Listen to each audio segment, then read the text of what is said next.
ఇప్పుడే నేను స్త్రీ శక్తి ఇచ్చాను.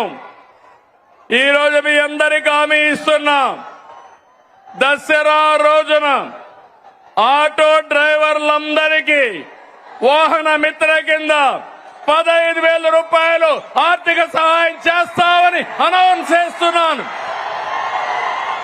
హ్యాపీనా? సంతోషమా అని అడుగుతున్నా. ఎన్నికల్లో చెప్పాం, ఎన్ని కష్టాలున్నా చేస్తాం. వాహన మిత్ర కింద సంవత్సరానికి ఆటో డ్రైవర్లకి 15,000 ఇస్తామని మీ అందరికీ హామీ ఇస్తున్నా.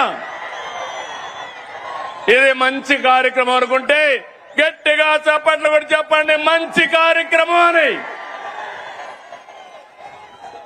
ఇది ప్రభుత్వానికి పేదవాళ్లపై నుండే ప్రేమని మరొక్కసారి మీ అందరికీ తెలియజేస్తున్నా. ఇప్పుడే నేను స్త్రీ శక్తి ఇచ్చాను.